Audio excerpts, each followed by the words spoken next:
Yes po. How long? 1 month po. 1 month lang. And then how long naging relationship niyo? How long did it last? Okay, from August 31 po hanggang November, doon na po nag-stop.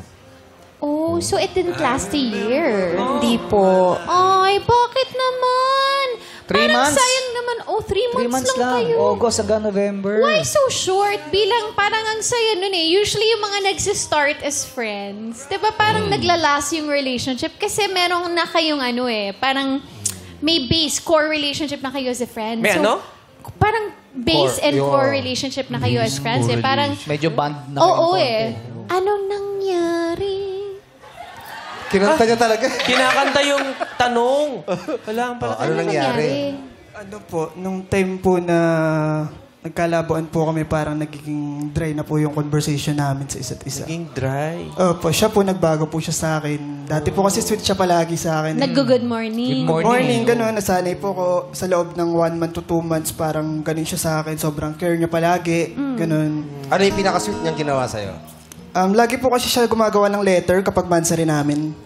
Nagsusulat po siya ng mga long letter na Kasi mga letter B, letter A. Hindi, letter, sulat. Letter. School. Sulat po na ginagawa niya po as in. Ano yung mga mensahe nun? Naalala mo pa ba? Doon sa loob Mga na ganun, thank you for coming up my life, ganun. Haba pala. Coming into my life. Ayan, ang sweet. So, paano yun? Nung bandang 3rd month na, wala ka na nagtanggap na letter? Wala na po eh. Bali, yung nangyari po nung time na yun, bigla na lang po niya, parang nagbago po lahat. Naramdaman ko po yun eh, na parang naging iba po siya sa akin. Paano? Every day po kasi lagi po siya nag-update lagi sa akin nung time na bago-bago pa lang po kami. Kahit kung nasan siya, pag may mga event siya, project siya, pag may mga shoot po siya, minsan sinusundo ko pa po siya sa shoot niya para lang makakapagkita po kami. Dadaanan ko po siya sa location nila tapos magla-lunch kami together, ganun. Pero nung time po na yun, parang na-stop po lahat yun. Parang napapansin mo ba na parang ikaw na lang nagbibigay ng effort kay Lea? Opo, ganun na po. Parang parang may kulang, ganun. Kulang po yung hindi ko na pumapil na parang jowa ba ako, ganun. Parang Baka naman may bago na siya na pagtatanungan kung saan ang gosi. Oh! Tsaka, baka hindi na kayo nagkakantahan. pero no? siguro po kasi po, busy rin po kasi siya sa mga pageant niya. Pero Ganun po. ina-update ka naman niya sa mga project Na niya. meron o akong parang- Ay, nung work. Nung tumagal po, yung pinaka 3 months po na time na yun, parang doon na po yung ni-inbox niya na po ako eh. Hindi niya na po ako pinansin bigla. Inbox po. Anong in-inbox? Parang sinzone na lang po Hindi ako. na tinitingnan. Hindi na binubuksan yung mga messages. Opo, ganun. Kunyari, Yan pala ang nag-message term siya. dun. Nag-message siya. Inbox ba tawag doon? Inbox. Hindi, tanong natin kay Lea. Scene zone? Lea, In-inbox. ano ba yung sinasabi ni Denver na inbox?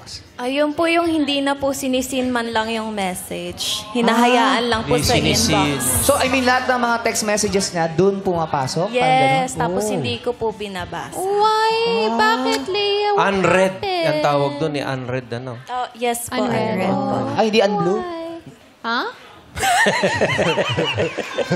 Ano no? Hindi. Unblue daw, unblue. Kasi unread. Unread. Tapos, ba't di mo binabasa yung mga messages niya? Kasi po, natakot na rin po ako na baka pag nabasa ko pa po, hindi na po ako makapag-focus doon sa big event ng buhay ko dahil sasali na po ako nun sa ibang bansa. And I don't have the space for love life na. Kasi I was also studying po and I was running for Focus ka. Dean's List. Oh, so... And I have to train po for my pageant. And yung handler ko po talaga, super strict. Strict na po yung parents, tas strict pa yung handler. So, Pero legal ka naman with your parents. Parang kilala nila si Denver. yes po. Oh, so ano yung naging problem ninyo? What was the biggest hurdle? Bakit kinailangan mong i-inbox si Denver? Parang pinapractice ko na po yung sarili ko na pagdating ko doon, wala na po muna. Dahil sobrang overwhelmed and pressure na rin po ako with my studies. Tapos, meron pa rin po akong mga pinopursue na passion ko like writing.